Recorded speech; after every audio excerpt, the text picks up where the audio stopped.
Bismillahirrahmanirrahim. Assalamualaikum warahmatullahi wabarakatuh. Waalaikumsalam warahmatullahi wabarakatuh. Hai Sobat Muslimah, apa kabar hari ini? Insya Allah baik ya. Amin ya rabbal alamin. Oke, kembali lagi bersama Muslimah Maluku Center dengan saya Eva. Seperti biasa Sobat Muslimah, kita akan membahas tentang yang lagi viral saat ini dan yang lagi booming, tentang pernikahan beda agama. Nah, di salah satu kota yang terjadi di salah satu kota di Jawa Tengah. Oke, Sobat Muslimah, di samping saya sudah ada Kak Ayu. Beliau founder komik komunitas Muslimah Kafabula. Kita sapa dulu ya. Assalamualaikum Kak Ayu. Assalamualaikum warahmatullahi wabarakatuh. Bagaimana kabarnya hari ini Kak? Alhamdulillah sehat, Allahu Akbar. Oh Akbar. Begini Kak, ini kan yang lagi viral tentang pernikahan beda agama.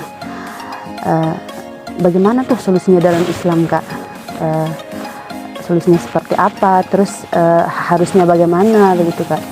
Anda persilakan kepada Kakak untuk menjelaskan. Tafadhol Kak. Jazakallahu khair kepada Ukti Eva ya. Bismillahirrahmanirrahim. Alhamdulillahirabbil alamin. Asyhadu alla ilaha illallah wa asyhadu anna Muhammadar Rasulullah. Allahumma shalli ala sayyidina Muhammad wa ala sayyidina Muhammad. Ya, seperti yang kita ketahui, beberapa hari ini tersebar di media sosial ya, Sobat Muslimah semua, tentang pernikahan beda agama yang dilakukan oleh seorang muslimah dengan pasangannya yang berbeda agama dengan dia di sebuah gereja. Nah, ini ketika muncul juga beritanya di ini ya, di beranda FB saya, itu juga sebenarnya miris juga ya, kaget, miris gitu ya, kok bisa terjadi seperti itu. Dan dari foto-foto yang diposting kayaknya bangga gitu ya teman-teman ya. Nah, ini sebenarnya bukan hal baru ya, nikah beda agama itu memang sebenarnya bukan hal baru, karena terjadi beberapa kali juga gitu. Apalagi kita yang di Maluku ini kan yang hidup berdampingan gitu ya, antara orang-orang yang maksudnya kita kaum muslim dengan orang-orang yang berbeda agama gitu. Memungkinkan hal tersebut terjadi. Tapi kemudian ya, yang harus kita teliti adalah kenapa kemudian hal-hal seperti itu terjadi gitu. Apakah kemudian muslim hanya tidak memiliki iman gitu ya, atau karena memang cinta itu buta ya gitu ya. Jadi kan seperti tema kita hari ini ya Kak Eva ya, cinta menghanguskan iman dan agamamu ya.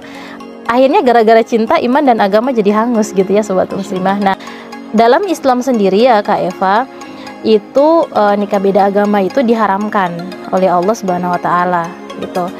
Apalagi yang dilakukan oleh seorang muslimah dengan yang laki-laki maksudnya gitu ya. Karena memang ada, kalau untuk yang laki-laki menikah dengan perempuan yang beda agama, di beberapa dalil diperbolehkan, itu pun dengan syarat yang benar-benar harus bisa dipenuhi gitu.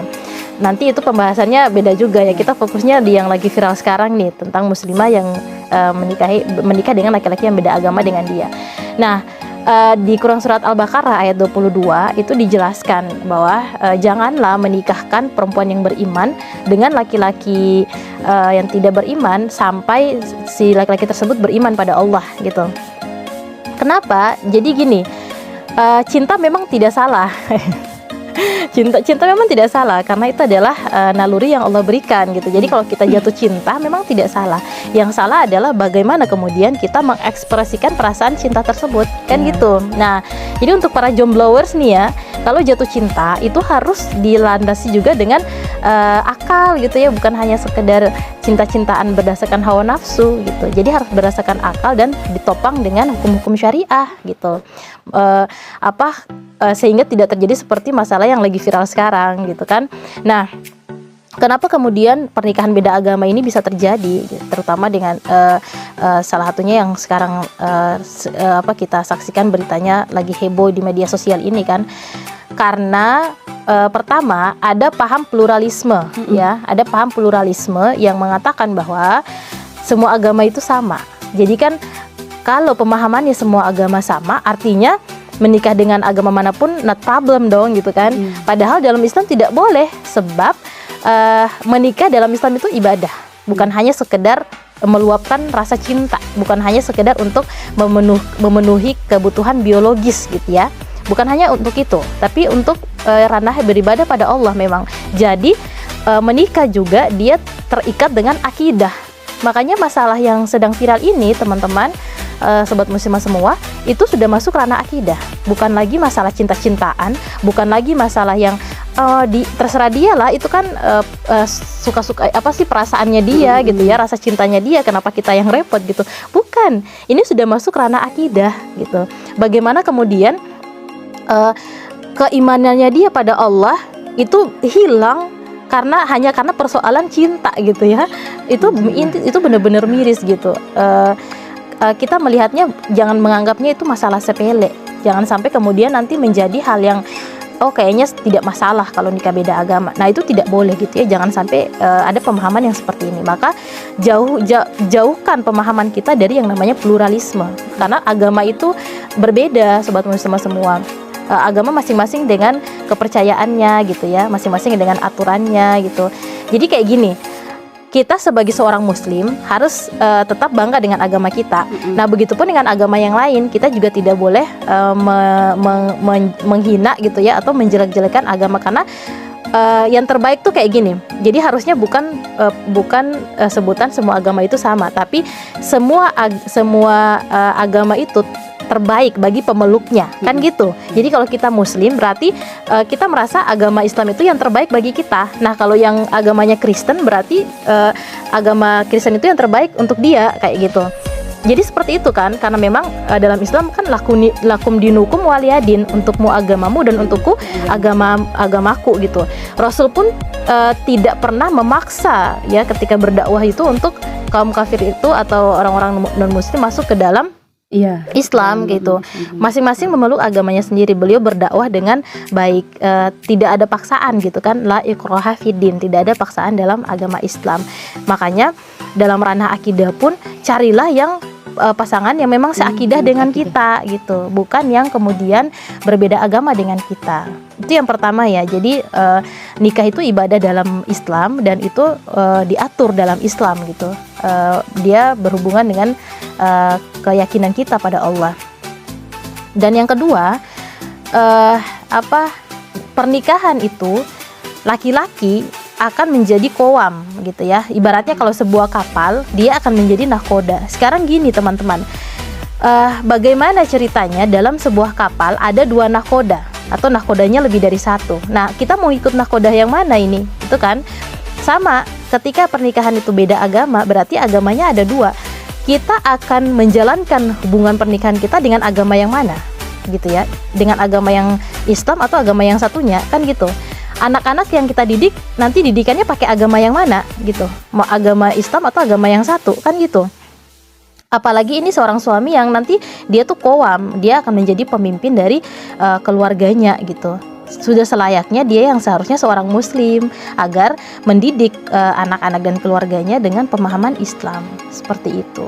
Jadi gitu ya Kak ya, intinya adalah diharamkan dalam Islam nikah beda agama dengan alasan apapun, tidak diperbolehkan, karena dalilnya sudah jelas tadi ya, bahwa di Quran surat Al-Baqarah ayat 22 yang menjelaskan seperti itu. Kemudian lakum dinukum waliyadin juga ya, untukmu agamamu dan untukku agamaku, seperti itu. Jadi gitu Kak Eva. Jazakallah khair untuk Kak Ayu sudah menjelaskan. Terus gimana tuh solusi untuk jomblo di luar sana? Saya juga jomblo Kak. Solusinya dalam Islam seperti apa dan bagaimana nantinya? Ya, jadi untuk para jombloers ya yang mungkin belum dipertemukan oleh Allah dengan pasangan halalnya, bagaimana kemudian agar bisa terhindar dari hal-hal seperti ini gitu ya, yang menikahnya beda agama gitu, apalagi sampai cintanya itu bisa menghanguskan iman dan agama gitu ya, nauzubillah. Nah, yang pertama adalah pahami bahwa cinta itu bagian dari naluri yang Allah berikan, sehingga ketika mengekspresikannya atau meluapkannya itu harus berdasarkan aturan Allah ya Kak Eva ya. Itu yang pertama. Jadi teman-teman harus tahu tuh bagaimana cara mengekspresikan cinta yang diatur oleh Islam. Yang kedua adalah ketika memilih pasangan, terutama untuk para muslimah, di nomor satukan itu agamanya ya. Agama ini nanti insya Allah sudah masuk imannya seperti apa gitu ya, bagaimana kedekatannya dengan Allah. Karena tadi seperti yang tadi sudah Kak Ayu sebutkan sebelumnya, suami akan menjadi qawwam, dia yang akan mendidik anak dan juga istrinya, intinya keluarganya seperti itu. Dan kalau misalnya dia memiliki pemahaman terhadap Islam, insya Allah didikannya juga akan sesuai dengan apa yang Allah turunkan, aturan-aturan yang Allah turunkan gitu. Terus apa yang berikutnya adalah kita memperbaiki diri ya, karena jodoh itu cerminan diri teman-teman. Jadi untuk mendapatkan jodoh yang terbaik, kita juga harus menjadi yang terbaik gitu. Dan tidak ada itu yang namanya mencari jodoh yang soleh atau soleha melalui aktivitas pacaran. Tidak mungkin, sebab yang soleh dan soleha tidak akan melakukan perbuatan zina ya, atau perbuatan yang mendekatkan pada zina gitu. Terakhir yang mau Kak Ayu sampaikan bahwa apapun itu, entah kita jatuh cinta gitu ya, atau kita mau melakukan aktivitas apapun itu semata-mata karena Allah gitu. Jadi kalau semata-mata karena Allah dan insya Allah pasti Allah ridho gitu kan, dan caranya juga harus benar sesuai dengan syariat, bukan hanya berdasarkan hawa nafsu kita gitu.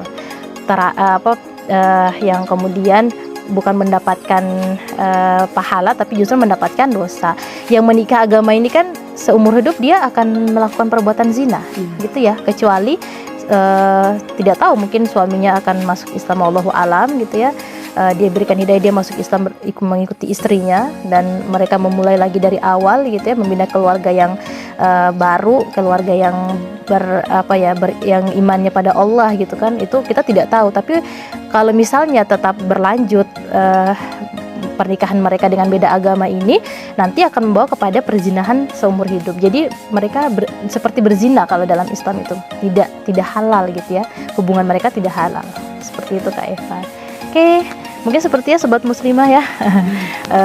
Saya kembalikan kepada Kak Eva. Jazakallahu khair.